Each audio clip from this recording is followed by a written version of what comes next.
Let's go!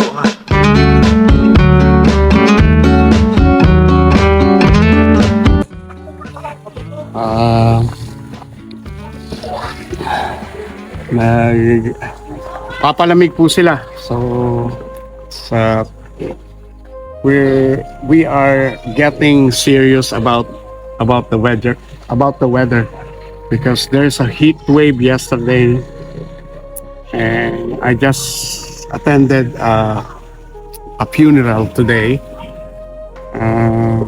It was caused by heat stroke again here in Nueva Ecija in the Philippines. So the weather is too hot, but what can you do? It's summer. Summer na po. Hindi po ako nag-complain, pero ingat lang po tayo. Seek a coolest place in your area and drinks a lot of water. Shout out sa mga farmers, sa mga nagtatrabaho. Ingat lang po tayo, at sa mga seniors, ingat din po tayo. Keep hydrated.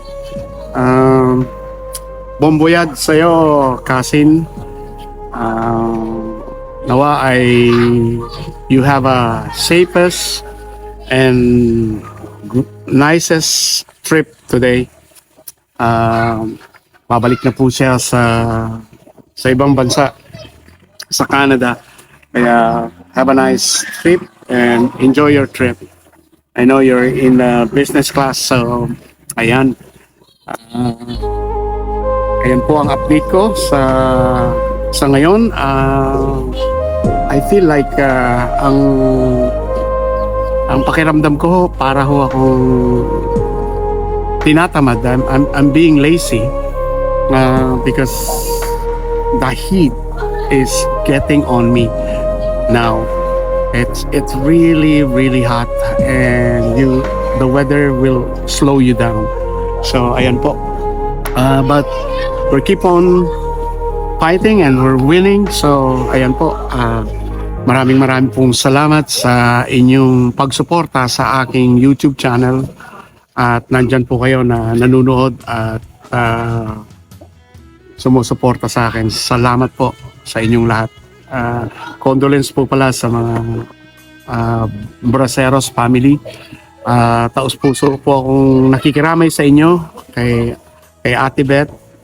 Nawa po ay rest in peace, and may the God give your family a peace and comfort.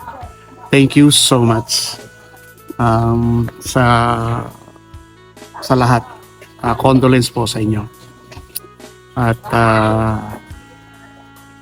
may nanalangin po kami na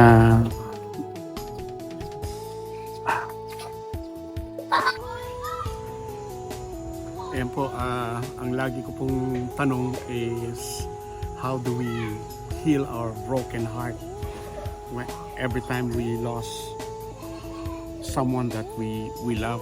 Kaya alam ko pong masakit ang mawalan ng minamahal dito sa mundong ito, at alam kong lahat po tayo ay dadaan po dyan sa stage na yan na pagsubok. Pero patuloy lang po tayong mananalangin sa Panginoon, sa Kanya, na bigyan niya tayo ng katahimikan, peace and comfort, at patuloy niya po tayong aalalayan. So yan lang po siguro ang masasabi ko kung paano natin igamutin ang broken heart natin kapag nawawala tayo ng mga minamahal sa buhay. Ngayon po, lahat po tayo ay dumaan dyan.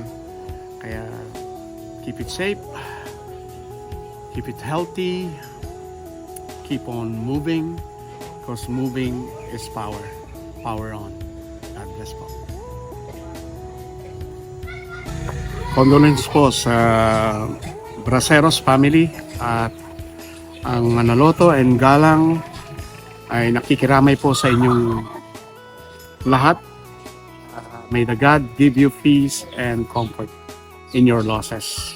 Si Ate Beth po, na kasama ko po yan dito nung bata pa ako.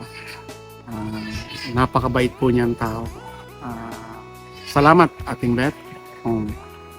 Rest in peace. And remember, we always remember you and we love you. So thank you so much for the memories, for the good memories that you gave, and all the laughters and tears that you shared on my family. Salamat, Ate Beth. Sa Baraceros family, muli, condolence po.